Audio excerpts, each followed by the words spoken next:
The effects of the current economic crisis have touched everyone. Even if you still have a good job and a paid-up mortgage, chances are your monthly 401k statement will remind you that you've lost a good chunk of your savings. Trillions of dollars have evaporated from those accounts that have become the prime source of retirement funds for a majority of American workers, affecting their psyche and their future. If you're still young enough, there's time to rebuild and recover. But if you're in your 50s or 60s or beyond, the consequences can be dire. And it's drawing attention to the shortcomings of a retirement system that's jeopardized the financial security of tens of millions of people. Good morning, Signee. It was called a career fair, but there was no merriment here, only a whiff of desperation. Do you have any openings in the IT industry? Many of these people had been out of work for months and burned through their liquid asset. Alan Weir, who turned 60 this month, showed us his latest 401k statement, which he hadn't had the courage to open up. I'm afraid. You're going to open it now? You want me to? Let's do it. There's good reason for his trepidation. Nearly half of his life savings have vanished in a matter of months. It went down again. How much are you down overall?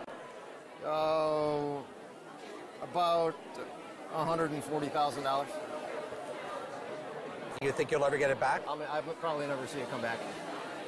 I was looking to retire probably when I hit 62. I can't do it now. I'll probably be working until I'm at least 70. I'm a Microsoft Office diva. Until she lost her job, Kathleen Coleman had spent nearly 30 years working as an executive assistant on Wall Street. She doesn't have much to show for it. Tell me about your 401k. Does this answer the question? This is what it was in 2005. 2007, you're down below 2005. Right. Another one went down almost $40,000. One was Right. 88,000, and then it went down to like 50. In Dearborn, Michigan, Terry and Donna McNally are barely holding on. He lost his sales job in August. The condo they bought 15 years ago is worth less than their mortgage, and 40% of his 401k retirement savings is gone. Donna is the main provider now. Are you here for Joan? Yes. Terry considers himself fortunate to have found part-time work greeting the bereaved at a funeral home and making lattes at Starbucks, There you go. where colleagues young enough to be his grandchildren have taken him under their wing. What's the hardest part? I'm no longer sitting in a computer or driving in a car to a call. You think you'll ever be able to retire? I don't see that day. Can no longer see that day. What kind of a retirement plan allows millions of people to lose 30 to 50% of their life savings just as they near retirement? David Ray, president of the profit-sharing 401k Council of America and a lobbyist for the 401k industry, says it's one that empowers people to make their own investment decisions. 401k is the absolute best way people can save for retirement. They absolutely are the best retirement vehicle we have. How can you say it's the best available if it has let down tens of millions of people at the time they need the money the most? That's not a 401k problem.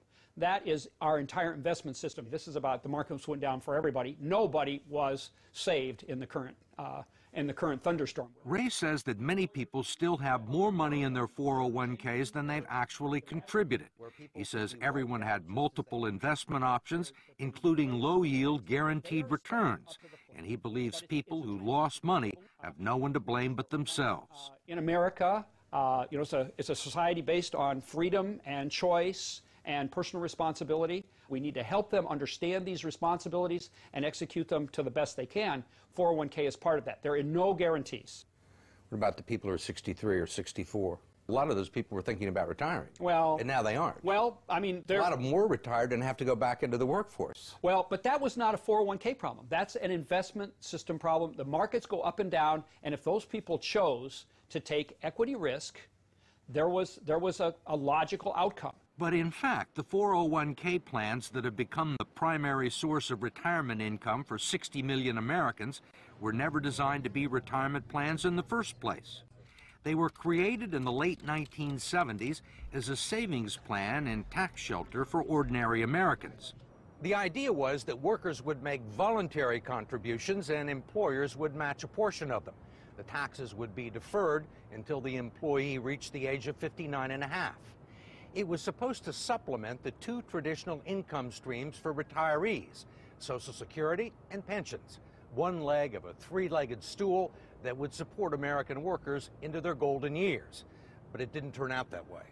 The three-legged stool, if you will, has gone to two legs, and it's wobbly, and it's wobbling, and I'm not sure that it's going to support anything. And that's the scary part, and people are afraid. Brooks Hamilton has helped design retirement plans for some of the country's largest corporations. He says 401ks turned out to be so much cheaper than funding pensions that many companies decided to freeze their pension plans and replace them with 401ks.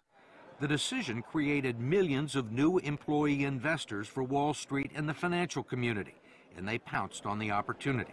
If you go back and track the mutual fund growth in assets, and you track the growth in 401k plans, it looks like a railroad track leading to the sky. They are parallel tracks. So the big beneficiaries were the mutual funds. That's right. That's correct. The fact is that the typical 401k investor is a financial novice. They don't know a stock from a line. And we give them a list of 20 or 30 mutual funds with really, really powerful names. You know, they sound like, gee, that's where I want to have my money. What are generally the quality of the mutual funds and 401k plans? Mediocre. I'm going to be real honest with you. With half the funds on the list, really dogs, what people would characterize as dogs, shouldn't be on the list to start with. There clearly has been a raid on these funds by the people of Wall Street, and it's cost the savers and the future retirees a lot of money that would otherwise be in their account, independent of the financial collapse. Representative George Miller of California is chairman of the House Committee on Education and Labor and a staunch critic of the 401k industry, especially its practice of deducting more than a dozen undisclosed fees from its clients' 401k accounts. Now you got a bunch of economic wizards jumping in and taking money out of your retirement plan, and they don't want to tell you how much. You can't decipher it in simple English, and they're not interested in disclosing it or having any transparency about it. And most of the people that look at their 401ks have no idea that these fees are being taken out. No. Where would you find it? Where would you find these fees in this prospectus?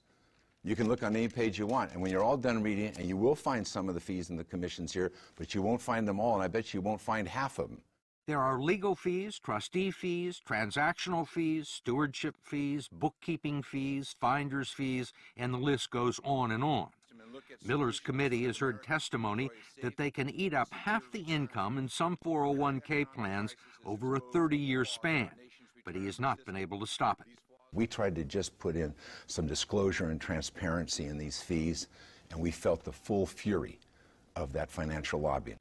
David Ray, a lobbyist for the 401k industry, says he favors disclosing the fees, but his partners in the financial industry don't. You think most people know these fees exist? I think they know that there are fees. They don't know exactly how large they are. Why do you think the financial services industry is opposed to fee transparency? I don't know that they're opposed to it. I think the issue is... You don't think they're opposed to it? Well, they want to keep... You're a lobbyist in Washington, right? You know they're opposed to it.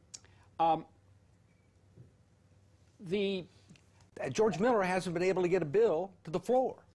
I think they want to keep the systems as simple and not make changes.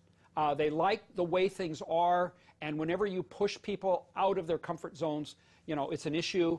I mean, they're comfortable with the situation because they're making a ton of money, or they have made a ton of money. Well, and their systems are set up. We wanted to ask David Ray, who's been so bullish on 401k plans, one last question about what the future holds for people like Terry and Donna McNally and Kathleen Coleman.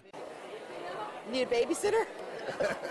Most of the people that we've talked to are 50 and 60 years old, right, and have sustained these losses, say there is no way they're ever going to make them back. Right. Do you agree with that? I think we have to be truth tellers.